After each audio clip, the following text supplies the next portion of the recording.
I feel like one of these days we need to have an intro video, though. I don't even know what it is. We'll just do something random. As I'm John and Larry waiting. experience.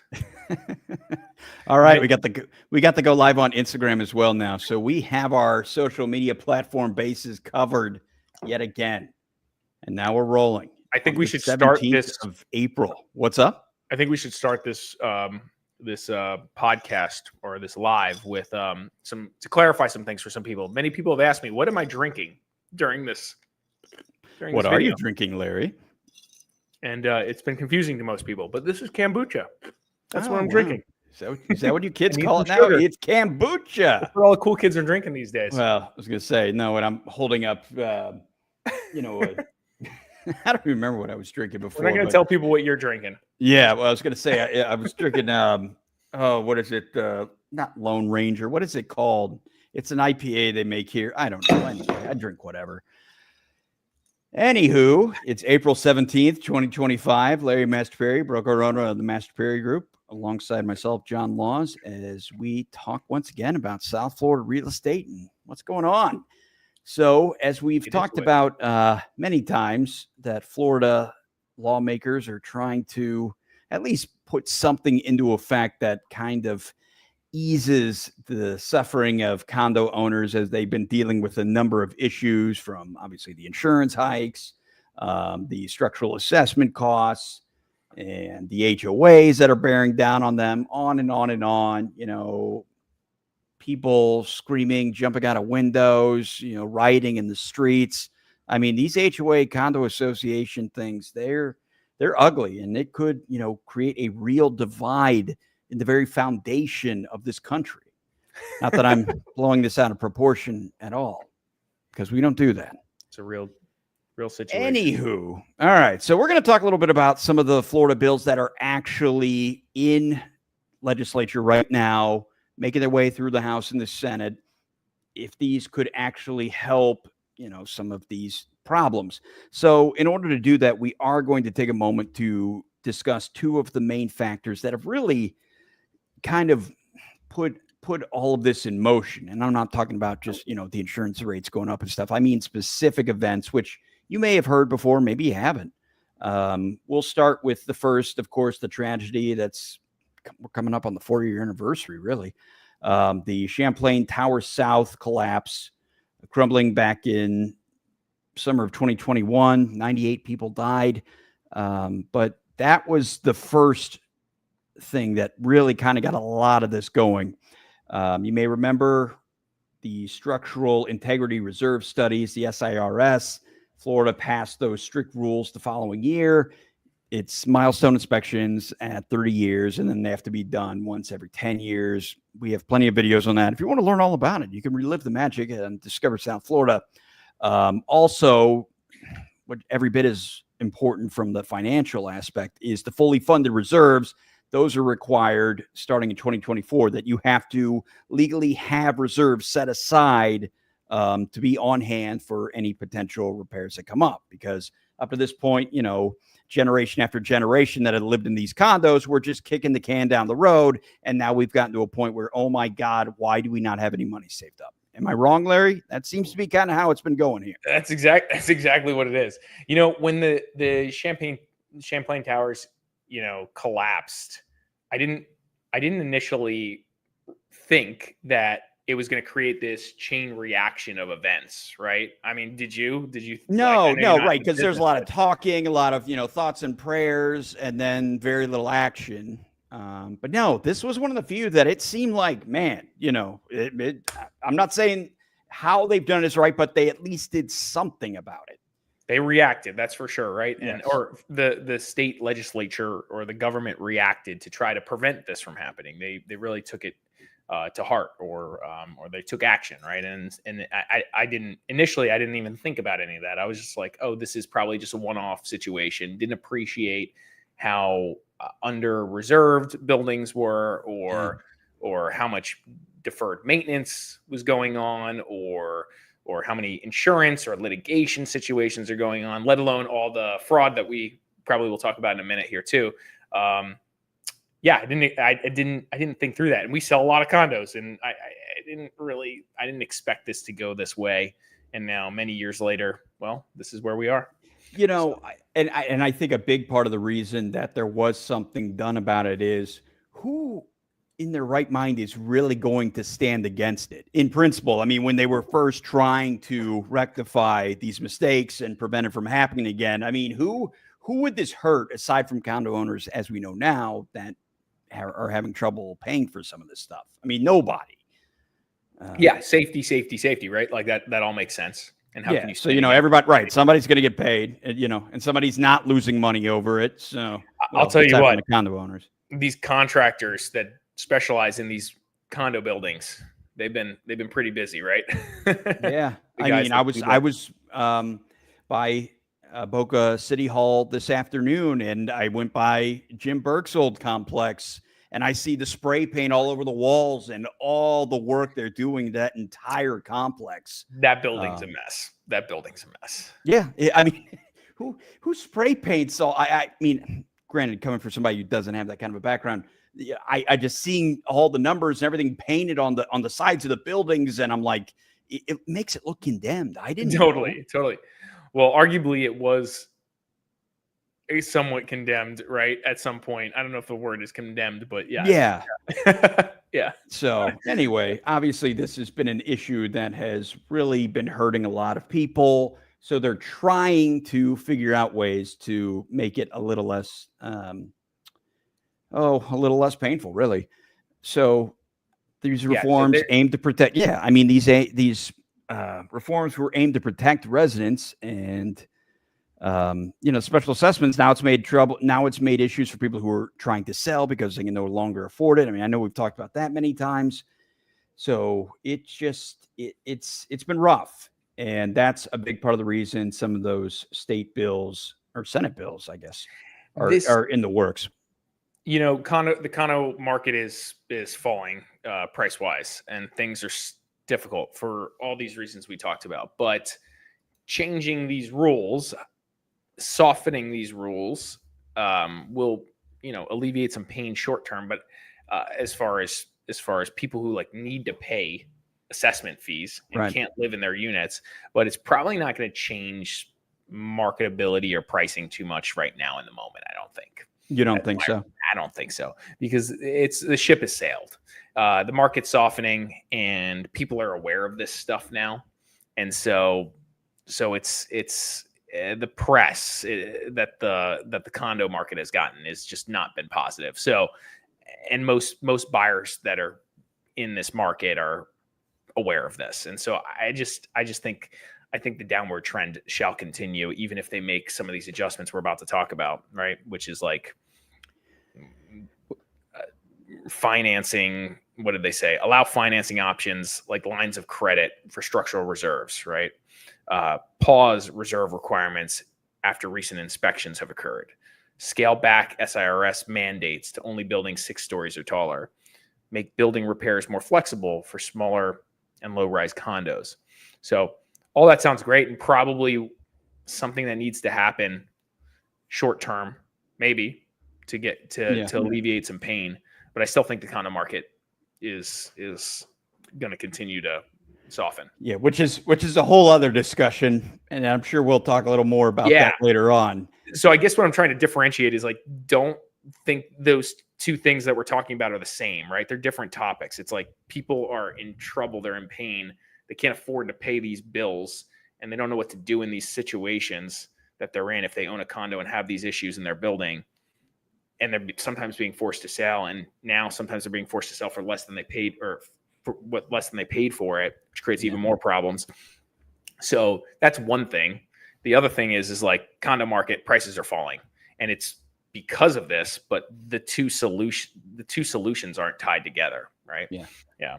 And not to mention, I still feel like in a lot of ways, the elephant in the room is, even as we're talking about some of the driving forces that got us here, it's really the insurance. I mean, because that, you know, it just, again, and the reason I guess we don't see real long-term solutions for that, there are people who will be, you know, higher ups who will be strongly impacted in their wallet. So I'm sure there are lobbyists making sure they are dragging their feet and everything else. But there will be a point where the insurance is going to have to give. Something has to happen.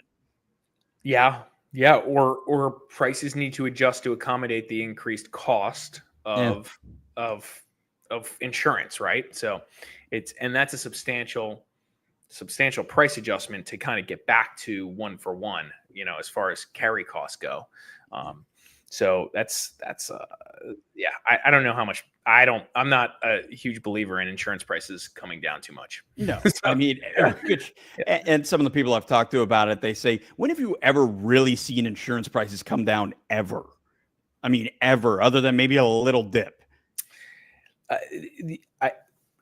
Insurance prices are partially tied to interest rates. So there's a function there that exists. So interest rates high, insurance goes up too, right? On some level. So there's that. So those two things, it's hard to really change that, I think, too much. Yeah. So with all that in mind, the second factor, and we haven't talked about this one that much, but the need for HOA and condo association oversight really stemmed from an incident that occurred in 2022. It was basically one of the biggest HOA fraud cases in Florida history. I'd imagine probably U.S. history.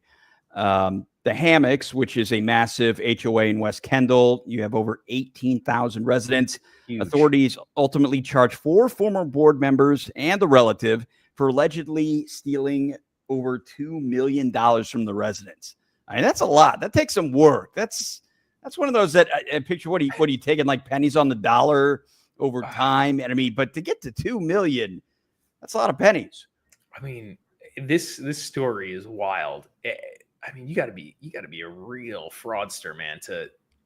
You're gonna get caught. You know what I mean? Like $2 million. Right. This isn't just one of under the table handshakes to get your uncle, the contract bid for something. I picture that kind of stuff. Inherently coming along with it, but to steal $2 million out of the people who live there's pocket, I mean, that takes work. Yeah. Yeah. And what's craziest about this whole story here is that these guys remained in power while people were alleging they were stealing. So it's just this is a whole nother incident. This is like Champlain Towers created like structural reserve studies that need SIRS studies, all these other things that came from that. Now this is the fraud side of things. This is the incident that drove legislation on a lot of these laws that are being passed now regarding fraud and operations around an HOA, right? Yeah. So, and now we have a couple bills that have been introduced. You have State Bill 368, which is a pilot program to investigate fraud in HOAs and condo associations.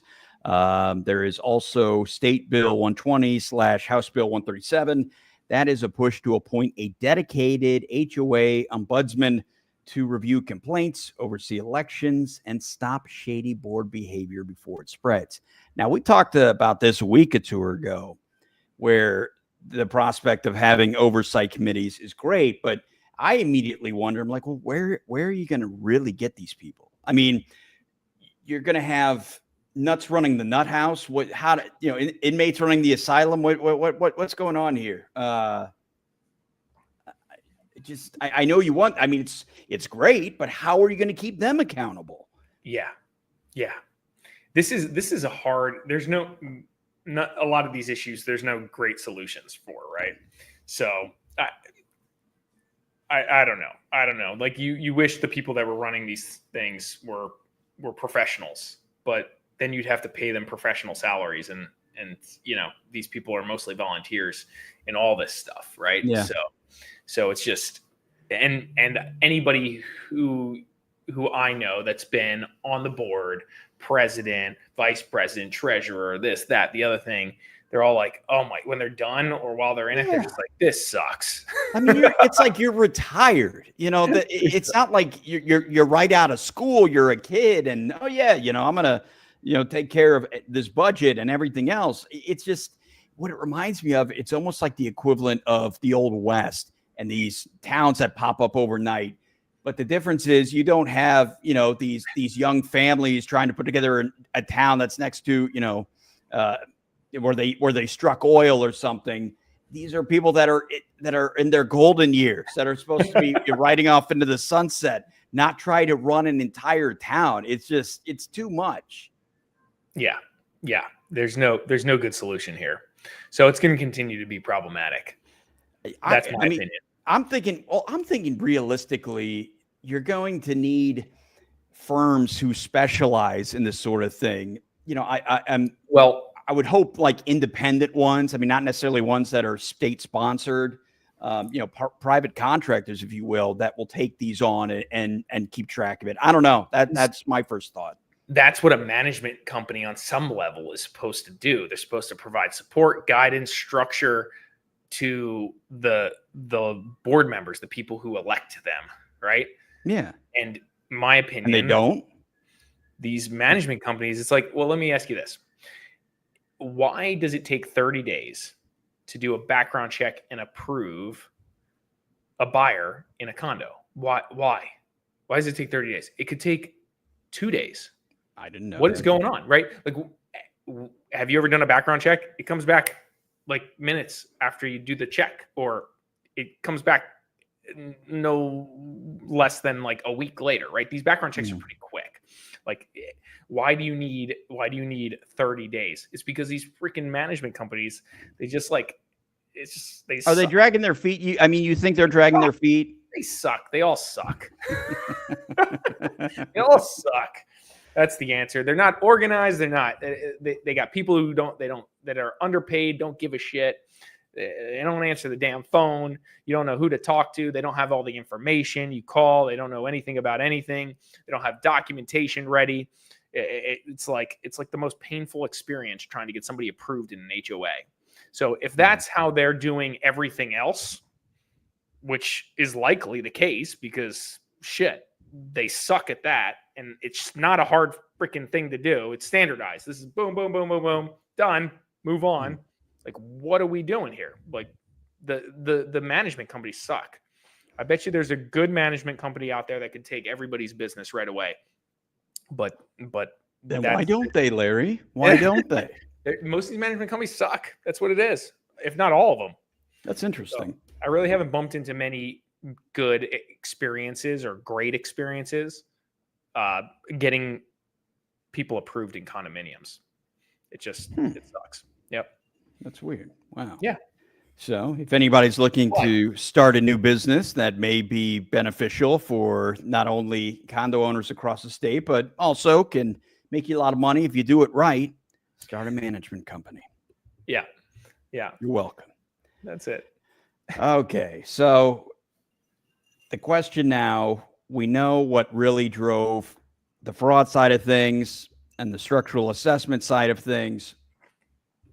Are we going to get better? Well, we have a financing thing going on too. As mentioned, the insurance options, you don't have many. Many condo boards are struggling just to keep their buildings compliant and solvent. So how did the legislators respond to this? Legislators respond to it. Allow financing options like lines of credit for structural reserves. I think you mentioned that. State bills 1742. Pause reserve requirements. Oh yeah, you had mentioned a few of these. Okay. So we're getting through that. What I was about to get at is, and like, I mean, this is super simple. Wouldn't you think they could have digitized documentation on everything? Well, yeah, you've talked about that. What? Yeah, it's the same difference when we've seen Doge going through all these congressional records, and Elon was talking about, and regardless of how you feel about the situation, I'm sure he was telling the truth when it comes to the enormous amounts of excuse me, inefficiencies with all the paper that you have. Literally an underground cave in Pennsylvania somewhere that used to be a mine that they have all these paper documents That's stored insane. away. I haven't heard of this. Okay. Oh, you didn't see that? I'm living under a rock. There's a Well, limestone. It was where they used to the mine limestone, and they converted it into federal workers, like all the documents to store it away. That's where they do it. So when you wanted to retire, there were several months of them just to get the paperwork back because they literally had to go down into a cave in a mountain to find the right paperwork. Yeah. Yeah. What the hell are we doing? Well, this is exactly it. It's like unbelievable that we have to legislate or make laws to make these management companies do their freaking job, which is digitize documents, put things together. It makes it easier. That's why I'm surprised. Yeah, this is my point. And it's like, I thought this was a free market. I thought you could do a better job at stuff and get more business.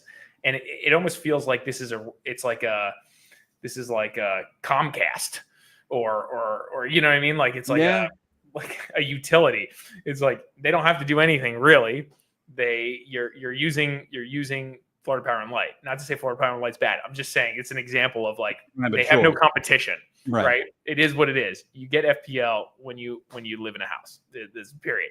And so this is almost, it's like the management companies, there's plenty of them, but they all seem just different versions of shitty. Like yeah, see, I'm not, again, that's interesting because I'm not familiar with I think for the most part. And so I think things are trending in the digitize things direction. You have to remember, I think part of the problem here too is, and this is going to be another stab at other people, is, most people who are managing these buildings, they're not the ones buying and selling. They've been there forever. Right. Mm-hmm. And so the buying and selling process is only painful when someone's entering or leaving, and when they're leaving, they're done. So they don't have to deal with it anymore. And a lot of people in these buildings are older. Right. As you mentioned. And so like digitize things, that's more painful to them than paper. Right. True. And so the reality is it isn't, and people need to get with the times because that will make all this stuff way better. Which I feel like I thought we had arrived at this point that, the computers have been around long enough now. I mean, PCs, since really like the early 90s, that I felt like it kind of became more practical. I mean, by the end of the 90s, for God's sakes, everybody had a computer. Yeah. Yeah. So that's my rant on terrible management. You can nowadays, you realistically can scan documents effectively with your phone. That's how easy it is. This is easy. Yet we can't get condo declarations or budgets, frankly, in a timely fashion. It's just bananas. Yeah. And that makes you question, is someone hiding something? Or meeting minutes. Are you hiding something, HOAs, when you do not provide meeting minutes or budgets or SIRS studies? This is borderline fraud, right? Yeah. This is next thing you know, you've embezzled $2 million. I'm good with this. Let's move on. All right. So I think this is interesting. You were making some comments earlier on this one. What, talking about the tech or? No, Palm Beach, Atlantic. Oh, all right. We are moving on to West Palm Beach. As you know, it's growing a lot of high rises going up along the shoreline. Regardless of how you feel about that, it's happening. You can thank Jeff Green and probably Stephen Ross for a lot of it. I like it. I think it's cool. But it's funny which ones are okay and which ones aren't okay, because you have Palm Beach Atlantic University, which is right there in the heart of downtown West Palm Beach. I'm always fascinated by it because it's like, I feel like it's almost like hidden there. You know what I mean? Like, I've been through downtown West Palm a million times. I always forget, like, oh yeah, there's a school here. It's so random. So true. It's so true. You know what I mean? Because like, for example, I know where Florida Atlantic is. Anyway, I also acknowledge that Palm Beach Atlantic is a smaller school. But what's fascinating to me about this whole thing is how they're building a 25-story tower, which will have, I'd imagine it's going to be for classes and offices and everything else. Oh, is it dorms? Yes, it's dorms. what it reminds me of, Larry, I don't know how familiar you are with Oral Roberts University in Tulsa, Oklahoma, but there they have like most of their classes are in one really tall building. That it's like 20. It's interesting. I mean, and they have like 4 huge elevators so the kids. That's like weird to me, right? No comment, but that's how they have it. So, you know, you got like 4 elevators, right? I mean, so picture this huge, tower that will coincide with a lot of other huge towers that are being built in downtown West Palm Beach. And the project was approved by city commissioners 4-0, so I mean, unanimous. And it's also going to have an 11-story parking garage with 888 spaces, making it the largest of its kind. The thing that's fascinating is not everybody is on board with this. Mayor Keith James labeled the garage, quote unquote, a monstrosity and raised concerns about its impact on the South Dixie Gateway corridor. City planners deemed the tower's height appropriate, aligning with other nearby waterfront high rises. Keith isn't in. And he's not in on this. But again, you know what it all boils down to? When they don't like something, traffic.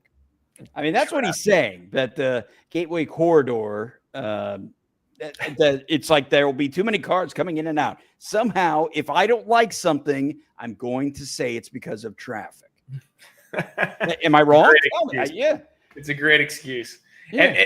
And on some level it's true, but it's not. But the reality is of course he's going to make more traffic than something else, than nothing, but the reality is you're in a city. You need tall this is what's happening. Tall buildings. And thankfully there's a big parking garage approved. Like, this is great. 888 spaces in a city parking garage. That city needs more parking spaces. Just like downtown Delray needs, and downtown Boca needs more parking. Yes.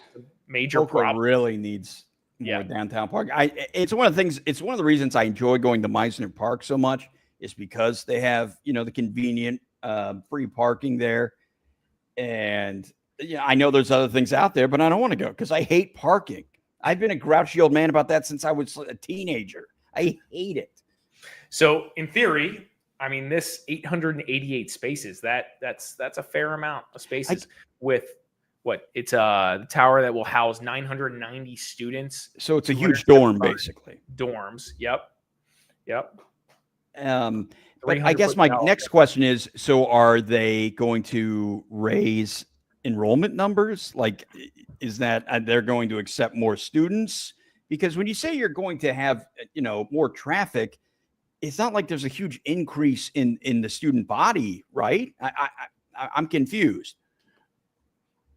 Yeah, right. I mean, I think generally speaking, most of these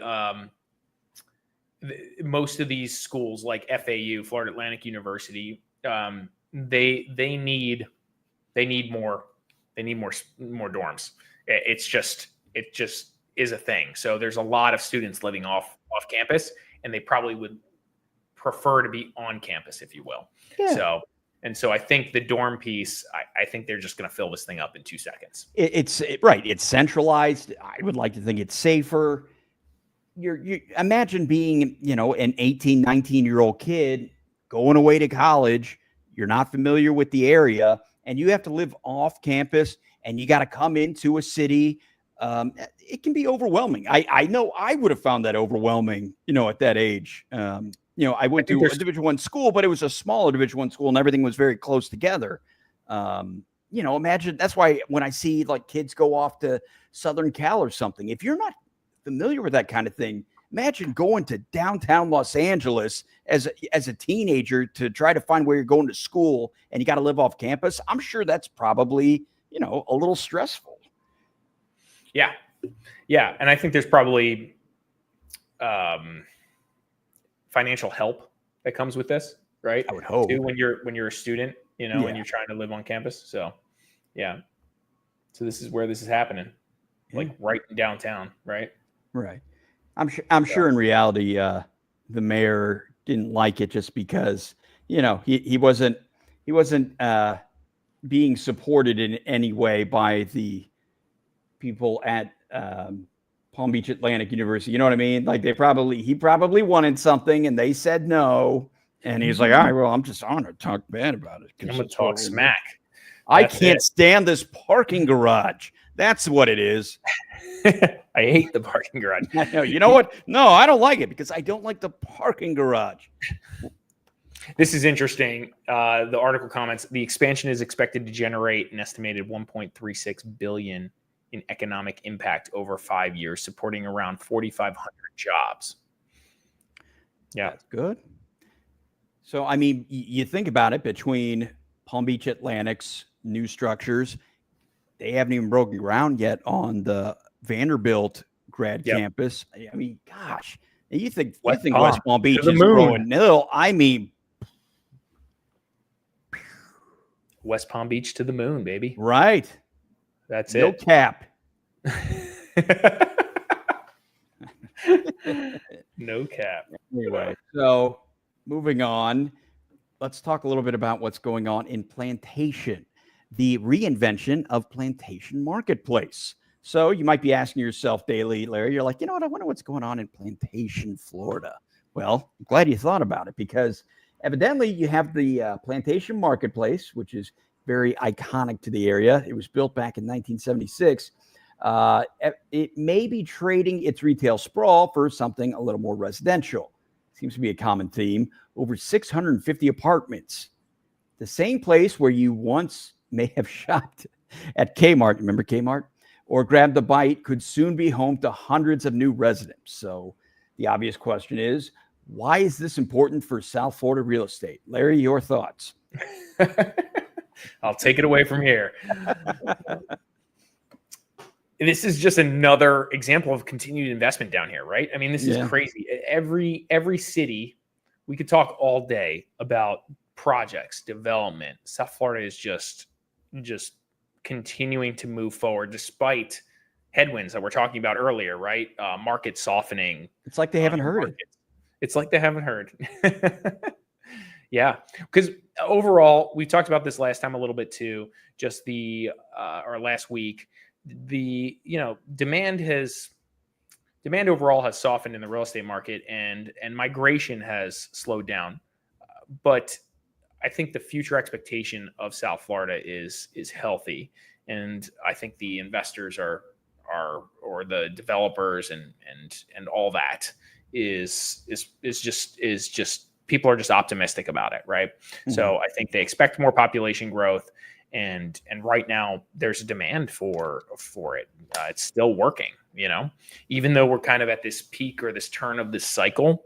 This is it's a different cycle than it was 15 years ago. So people aren't losing, like big banks aren't losing their shirts. We're not seeing huge foreclosure rates. It's different, right? And so continuing to get investment, even though the market is softening, right? And so 653 apartments on 22.8 acres. That's great, with retail included, right? 238,000 square feet, down to 60,000 square feet, right? So they're moving, they're putting less retail in, and they're putting a whole bunch of apartments on this. This concept has proved pretty effective in different areas. Boca Raton did it in a couple, or some developers did it in Boca Raton.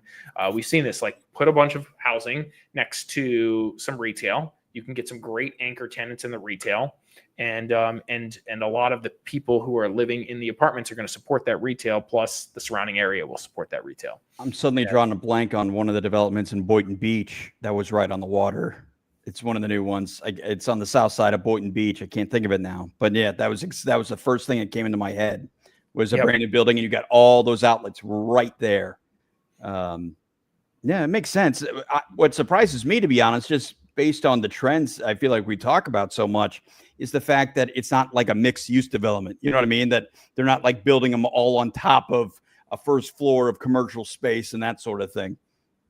There's a community in Boca that's been around for a little while, but they had a similar format here, where it's just put a whole bunch of housing, and then in front at the street, just like this place, at the front, you got Broward Boulevard here, and you're just going to put a bunch of retail, in front, and a bunch of parking. And and that becomes very, very efficient. Good use of But Larry, what about the traffic? You just don't like the project, John. That's it. Yeah. Oh man, somebody will say it. The traffic in South Florida is getting more and more difficult, but yeah, but some people would say the traffic's nothing compared to other parts of the country. But which I could also say that is accurate. Yeah, right. So yeah, it's like go spend the day in Atlanta. My God, go try to drive through Brickell, right? Yeah. Talk about Brickell. Man, that's so bad. It's like it's a big part of the reason I'm never down there. Yeah, it's tough. It's tough. Yeah, this is way better than Brickell.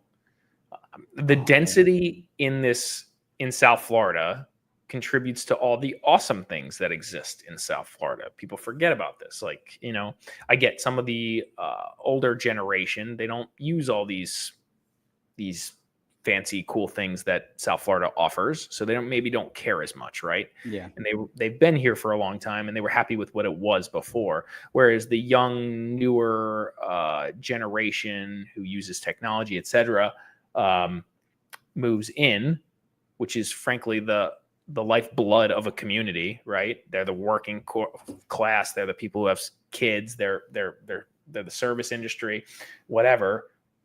These people enjoy options when it comes to food, nightlife, right? All that stuff. And the more population you have in an area, the more businesses it supports. Yeah. And so more cool stuff, right? and I think that's what it really boils down to with the older generations, as you say. If they were things they were interested in and still cared enough to go do, then yeah, but they wouldn't even be complaining. But that's life. Yep. That unfortunately, this trend, you can't stop it. We've talked about this before, and I've talked about this with other people, especially in my community. There's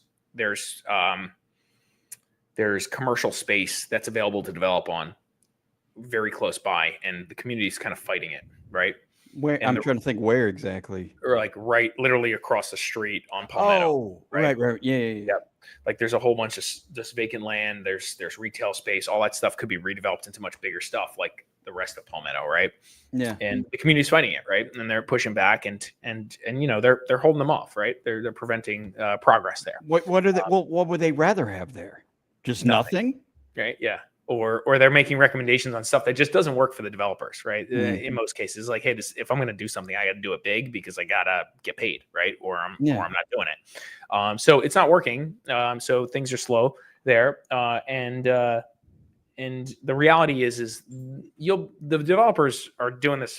They're in this for the long haul, right? Yeah. At some point, 5 years, 10 years, 20 years from now, that place is getting developed into something big. It's happening. It's just the community will be able to hold them off only for so long, right? And as the community changes, there'll be less and less of the population that has been here forever that doesn't want to see it change, because those guys are going to relocate, die. Relocate to that big retirement home in the sky. Yeah. and that's messed up. I'm just kidding. Kind of. So yeah, at some point, like the people that live in my neighborhood won't care anymore. And they'll get what they want. I mean, look at what downtown Boca is doing in that project on the campus, right? The city campus. I mean, that's going to be massive. If that's anything like those initial sketches look like, that's huge. That's going to be amazing. I wonder who's, let's see, I make a bet that Boca gets their project done before Pompano gets theirs done. Yeah, absolutely. Would you? Yeah. This is one of the things I have to admit, and I've said since I moved in here, that I've just noticed being out and about. I'm like, I see a street light out, I swear it's fixed the next week, which may seem like something very small, but to me, it's those little things. It's like when I see stuff like that fixed immediately, like, man, I'm like, stuff gets done here. Like, it's a pothole, it's fixed like the next day. Little things like that. I'm just like, wow. Yeah. Totally. I don't know who these people are, but they're on top of it. Yeah. It's a thing. And for any of those who don't know what we're referencing, and we're actually going to talk about it, but we'll might as well jump to it. Number 5, John, is the new project in downtown Pompano. So you got basically a full city downtown project where City Hall is located in Pompano proposed, and they're doing the same in Boca right now. Pompano has been proposed for a while. The Boca Raton one has been in the works for a while, but it feels like Boca is not messing around, and this is happening. So this is, and here, look at how epic this one looks. I mean, this is great. And I feel like we've been talking about a lot of their projects for a while, not just the high rises set up to go, along the waterfronts, but some of the other ones a little more inland. That, it's like Boca doesn't mess around. I don't know how much do you know off the top of your head? I know you were working on this today. How much is Boca? What's like the dollar amount for the transformation of Boca? Any thoughts? No, I just remember the size off the top of my head, not the. So Pompano's is a $2 billion downtown transformation, right? So they're planning to spend $2 billion on reshaping their entire urban core, and so this is a big undertaking, but it's been proposed for a while. They get a lot going on over there. Yeah, so the build out's $2 billion. They have, what is this? $64.5 million revenue bond for infrastructure. Okay. So they've already got the bond in place, which sounds good. They expect to anchor it by a new storm resilient city hall. I don't know why they had to say storm resilient, but everything. I feel like now they got to put it on everything, right? But duh, right? I don't know. Like it goes without saying. Maybe the other one isn't storm resilient right now. Is that what we're saying? I don't know. I mean, I see a lot of windows, a lot of glass there. I don't know. Yeah. It's more like a concert hall than a city hall. It does. Yeah. And so question is, I'm just looking at the image here. Is like, but is it gonna have the searchlights? Because I mean, I feel like you got to have the searchlights now. Ooh, listen to that music behind the city hall. Oh, has it got music playing? Oh, this is the round table. I'm not going to play this. This is boring. I was trying to show. Yeah, maybe this is the one.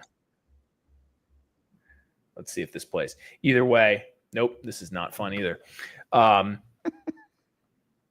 Either way, what I was about to say is it includes 600 parking spaces in the garage, which isn't as much as Palm Beach Atlantic, so not as cool. Right. But it's not a monstrosity. The mayor has not called this one a monstrosity. So no. Yeah, a new civic center and new drainage systems, which if you haven't heard, Broward County could use some new drainage systems. Yeah. Yeah, they've had some flooding issues over the years. I was going to say, I feel like I see it on social media every time it rains. Yeah, right, exactly. 9 acres of open green space for festivals and markets.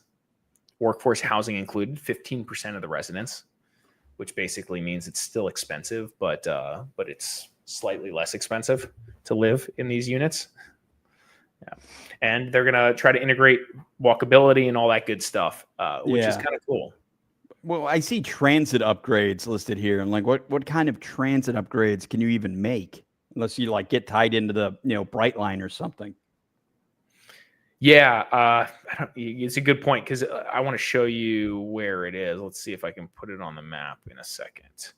Either way, before I do that, let's talk about what they've already done. So they've spent here over $25 million spent acquiring parcels, including vacant lots, duplexes, and single-family homes. So this is kind of why it's been taking so long for these guys to knock this out, because the CRA, the Community Redevelopment Agency, has been working on this for a long time. This has been a master plan, right? Mm-hmm. Let's see. They acquired more land, adding to the 50 acres already owned. In June 2024, the City Commission approved new funding to acquire more land, adding to the 50 acres already owned. 50 acres. That's a big. How big is Boca's? I can't remember off the top of my head. 30. It was. We had said 33, but I think it's 33. It's between 30 and 33. Oh man, Pompano's beating us. They got 50 acres. Ooh, Boca. Yeah, what are we going to do about that? I don't know. It's quality over quantity, obviously. I don't know, man. I don't know, Boca. You got to go out and acquire some more property. What's interesting though, the current city hall that was built in 1990. I'm kind of surprised that I'm like, wow, that's not that long ago. What is a reasonable amount of time you have to stay in a city hall before you move? You know what I mean? Yeah. But also, another thing though, they're just gonna sell this thing. So the city hall is in a different location right now. And I've been to the city hall in Pompano. It's, I don't know, it's nothing to rave about. Right. Boynton's is pretty nice, right? Because they just rebuilt theirs. Yes. Back to another city that's further along in this process than Boca and Pompano. But they got a big head start. They got a big head start, but they've been stalled for a while, right? Yeah. So they built the city hall and some surrounding auxiliary buildings in Boynton, but they haven't done much after that. No, I think those plots of land are still sitting there.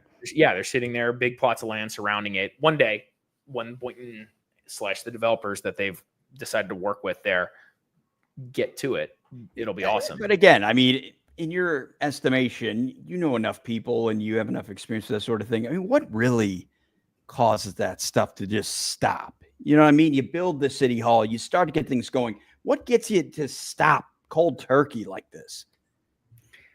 This is like, I think this is like the fear of any community redevelopment agency, any mayor, anybody who's like picking or approving developers or collaboration with contractors, is they don't execute the way you want as fast as you want. Mm-hmm. And so I think partially the way it plays out is you got to pick people that, really are going to execute, these big, and they're big companies. You're dealing with like real big players. You're dealing with big money. And some of the cases, these guys are building all over the country, so they have financial incentive to do X somewhere else. Maybe the return doesn't look as good on this project, so they go somewhere else to do some other project and they hold the dirt, or they hold up the project a little longer. So it's just big conglomerate corporations that, they're not living next door. They don't care about the speed at which this stuff gets done or how long a vacant lot sits. They're not enjoying it. They're only doing what makes sense to make money. Whereas like the public servants are probably trying to get things going, but they've committed to work with said corporations, and some of these corporations, they slow up. I think it's financial, man. Like that's my opinion, for whatever it's worth. It's either financial or bureaucratic, right? Like it's bureaucracy or financial. Well, yeah, I'm interested. It's just I find that interesting and sad. Yeah. So this is interesting. They're hosting, as you know, like they're doing with Boca. They're hosting right now public roundtables to involve the residents in every step. We're talking. I was going to say we're talking about Pompano. Yeah. I see that. Yeah. Let's see. Retail housing and central features. There's also a push to bring in mixed-use development, residential units with ground floor retail along Atlantic Boulevard, 3,000 plus long-term jobs, and over 5,700 construction jobs.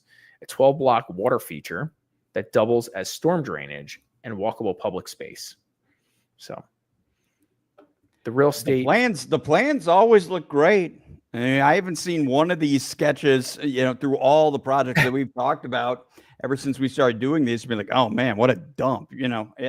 I know there's very talented people and very bright, very creative that can come up with these projects, but at the same time, what does it matter if nothing gets done? I mean, yeah, I could have AI make me something really cool, but who the hell cares if we never actually do it? Yeah.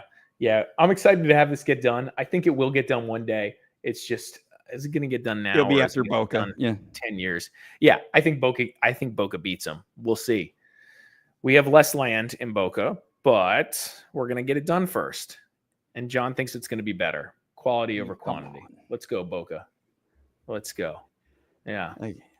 I think the impact of getting this done will continue to drive up values in the area, thus putting more tax dollars, and assuming we don't remove property tax, it'll put more tax dollars to the city, and it'll help improve the city overall.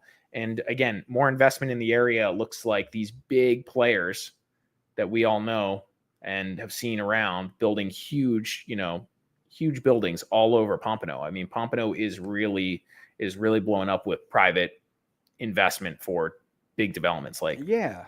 We talked about Ritz-Carlton, Waldorf, Armani/Casa, like there's like just a lot of stuff here that's already in play. And that was pushed on by the work that was done already by the city and the collaboration with the pier and the surrounding stuff in that little beach downtown area in Pompano, right? I mean, you've been there, right? So that work was done by the city. That was step one. They're working on some other stuff around that area.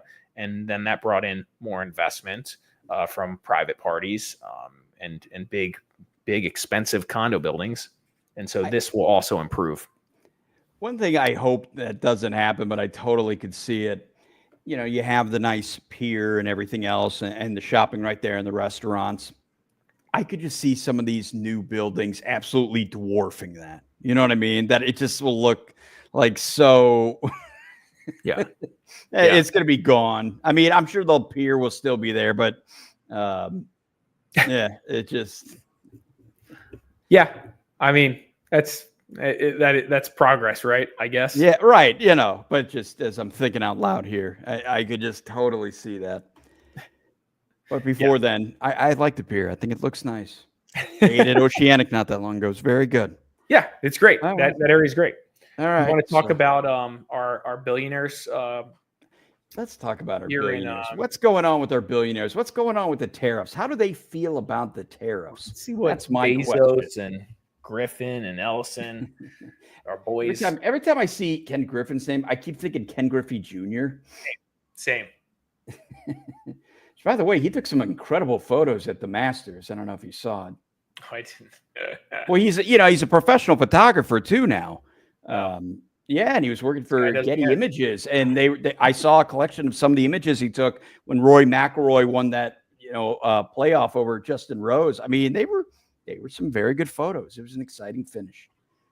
Anywho, Jeff Bezos, Ken Griffin, Larry Ellison, they have obviously placed some pretty big bets on South Florida real estate, but behind the scenes, global policies, unexpected tariffs, starting to ripple through even the most high-end developments. So the question is, the tariff pause and the whiplash effect, this changes every other freaking day.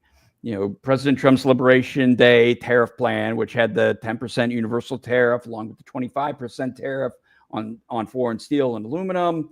Then we had the 90-day pause.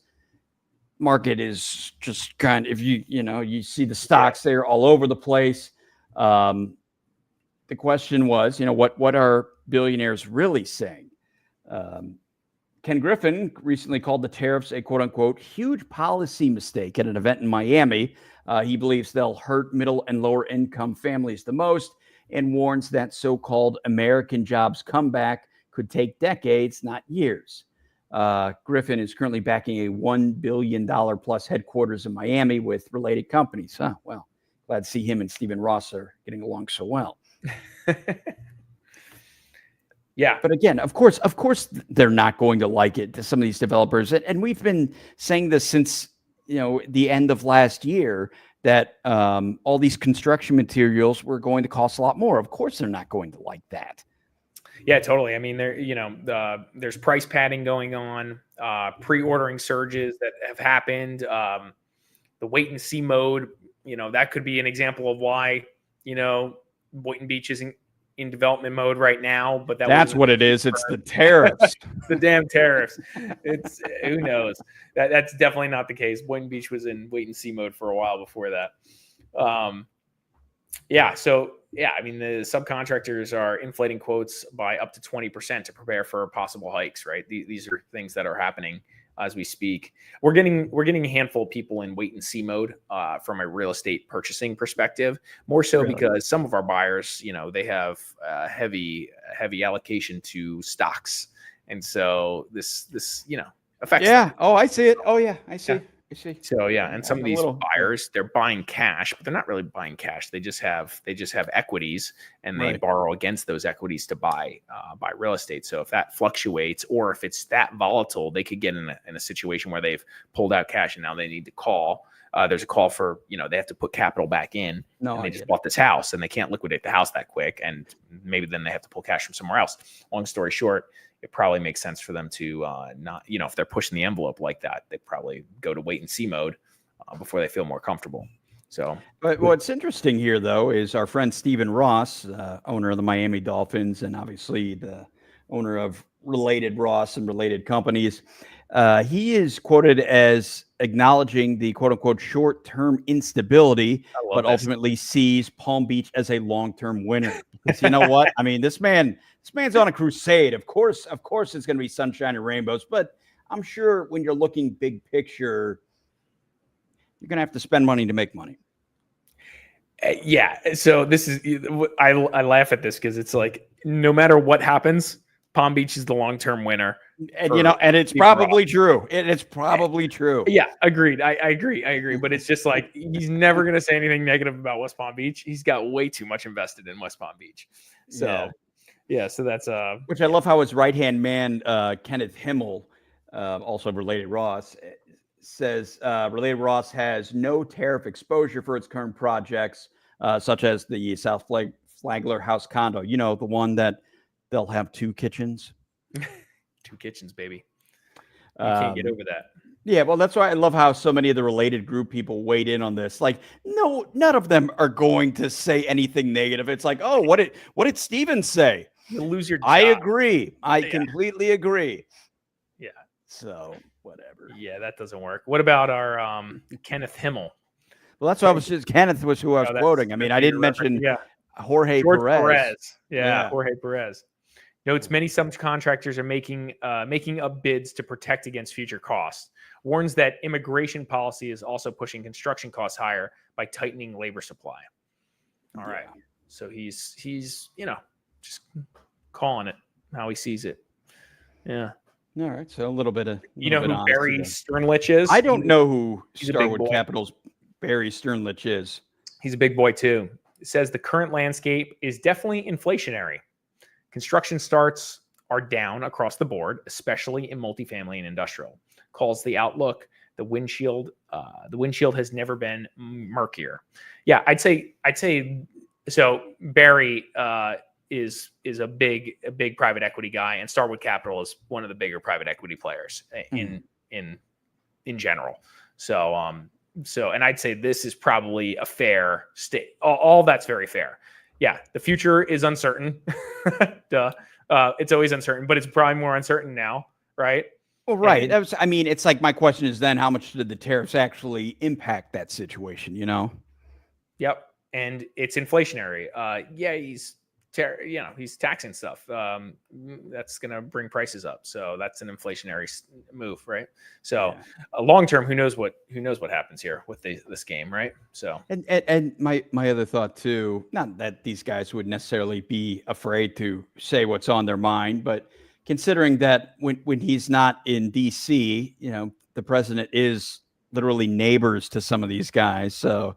It's kind of like, your neighbor talking a bunch of smack about you and come back in like a picture and like come on, somebody out mowing their, I'm picturing, us regular folks like out mowing the lawn or something. And it's like, oh, hey, heard you had something to say about my ideas back in DC. You want to talk about it?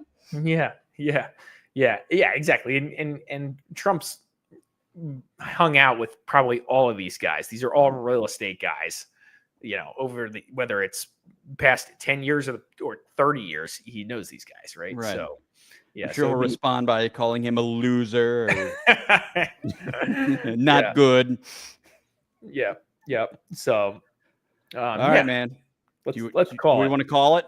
Yeah. Call it here. All right. Just want to take a moment to thank everybody that tuned in, or we'll watch this later on, because obviously these are topics that aren't going away anytime soon. A lot of big things happening in South Florida, and we'd like to thank you for taking a minute to hear our thoughts and rants about everything happening with South Florida real estate. On behalf of Larry Mastropieri, broker owner of the Mastropieri Group, I'm John Laws of Discover South Florida. Thank you guys for tuning in, and we'll see you on the next one.